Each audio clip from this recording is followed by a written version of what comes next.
총선 앞을 어제 황교안 후보와 이낙연 후보, 이낙연 후보와 황교안 후보의 TV 토론회가 있었습니다.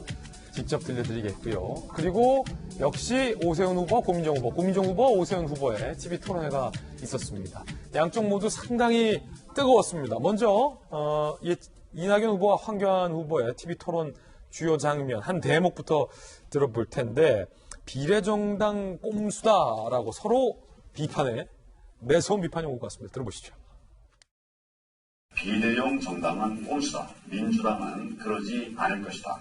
이렇게 말씀을 하셨는데 또 얼마 뒤에는 비난은 잠시지만 책임은 4년이다. 이렇게 말씀을 하셨습니다.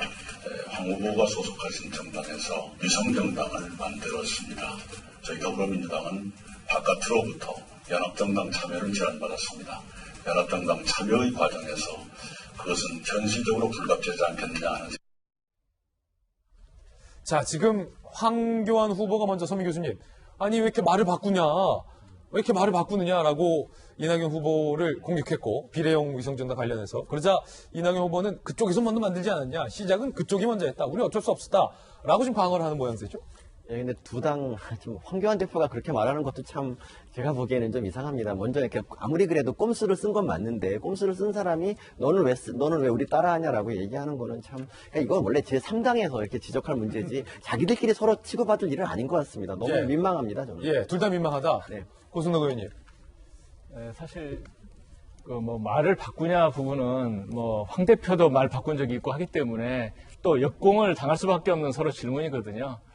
그래서 어떻게 보면은 종로 선거니까 이제 종로에 대한 공약이라든가 또는 이제 대선 주자급 또는 나라를 책임지고 당을 책임지는 분들이기 때문에 큰 틀 가지고 서로 좀 하면 좋겠는데 너무 작은 거 가지고 어떻게 보면은 둘 다 꼼수 가지고 지금 네 꼼수냐 내 꼼수냐 이런 거기 때문에 말 바꾼다 이거 가지고 논쟁하는 건 저는 별로 그렇게 좋아 보이지 않았습니다. 그런가 하면 조국 문제도 나왔습니다. 들어보시죠.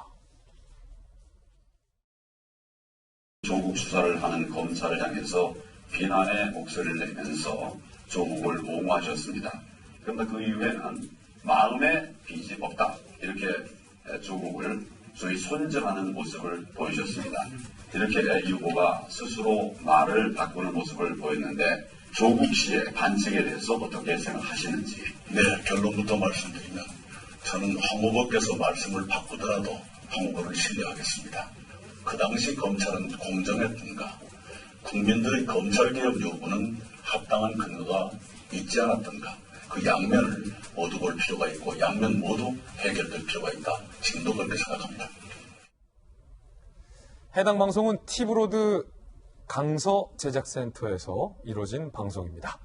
네, 어제 상당히 치열했는데 그 중에 하나가 이른바 이 조국 문제였어요. 김관선 변호사님. 답변을 잘 피해 가시네요. 그러니까 아마 이제 TV 토론을 이제 지역별로 하거든요. 그럼 대부분 지상파에서 할 수 없기 때문에 지역 케이블 방송에서 합니다. 총선 같은 경우에는. 그럼 저기에서도 계속적으로 조국에 대해서 어떻게 생각하냐, 조국 수호냐 아니냐, 그걸 가지고 미래통합당 후보는 그걸 물고 늘어질 거예요. 그래서 거기에서 그 자체 이슈가 되는 것이 굉장히 표에 도움이 된다고 생각할 거고, 아마 민주당 여당 입장에서는 그걸 자꾸 해갖고 어떤 쟁점을 시키는 것은 도움이 되지 않는다고 생각할 겁니다. 그래서 약간은 좀 피해가고, 더군다나 또 총선 전략 매뉴얼에 보면 이제 거기에서도 질문을 전환하고 그 다음에 부적절한 답변하라 이제 이런 내용이 있다는 거 아니에요? 그러면 사실 여당 입장에서는 이거 자체가 프레임화 되는 것은 총선에 도움이 되지 않는다 이렇게 보는 거 있는 것 같아요. 예. 그렇기 때문에 이낙연 후보 같은 경우에는 말을 굉장히 잘하는 것 같아요. 잘 피해가고 그렇기 때문에 어떤 자기 자체가 나는 검찰을 비판하고 조국에 대한 수사가 부적절했다 이렇게 얘기하면 아마 제가 볼 때는 중도층이 상당히 표에서 이탈이 있을 가능성이 크다고 봐요. 그래서 그 점을 의식하고 또 기자 출신답게 정치인 답게 좀 대답을 좀 회피하고 있는 것이 아닌가 싶습니다. 예. 근데 왜 회피합니까? 김명기다 아니면 아니다 말해야 되는 거 아닙니까? 조국을 수호했느냐라고 물었잖아요. 지금 총선을 앞두고 조국 전 장관 이름이 나오는 것 자체를 솔직히 이해할 수가 없었어요. 왜 나오는지 모르겠습니다. 아니, 열린민주당에서 수호한다고 하잖아요. 열린민주당에서요? 예.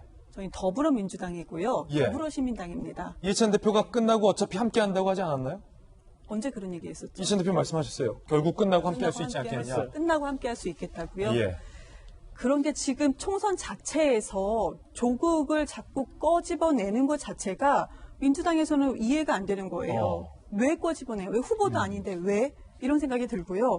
그리고 또 오히려 제가 조금 전에 말씀드렸는데 총선입니다. 민생을 먼저 생각하고 공약을 먼저 생각하고 어떤 정책을 국민께 좀 보여드릴 건지 그 부분에 대해서 얘기를 해야 되는데 오세훈 그 후보도 마찬가지고 계속 조국 프레임만 계속 걸고 넘어져요. 근데 이것이 국민의 공감대가 어느 정도나 공감대를 형성할지 솔직히 의문이고요. 네.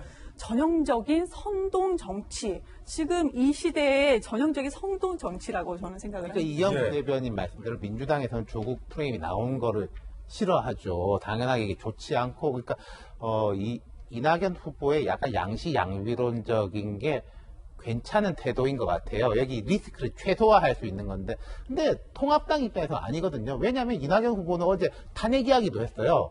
그럼 통합당 입장에서는 아니 저기는 탄핵 이야기도 하는데 우리가 조국 이야기를 왜 못하냐 이런 예. 것인데 상대가 하고 싶어하는 이야기가 있고 내가 피하고 싶어하는 이야기가 있는데 서로 하나씩 있다는 거예요. 그런데 이제 내 편에서는 이 피하는 걸 어떻게 조금 스무스하게 피하면서 리스크를 줄이면서 피할 수 있는가라는 관점에서 본다면은 제가 볼 때 민주당 후보들한테는 이낙연 후보의 답변 정도가 모범 답변이다. 예컨대 재판 중인 사안이라서 말보다는 이건 말이 안 되는 게요. 무슨 N번방 사건 이런 거는 재판 중인 것도 아니고 다 피의 사실에 대한 이야기를 우리가 하고 있는 거예요. 예. 그건 이제 일단 말이 안 되는 거고 말이 안 된다. 이낙연 후보의 말을 저는 이제 모범 답변으로 삼으라. 그렇군요.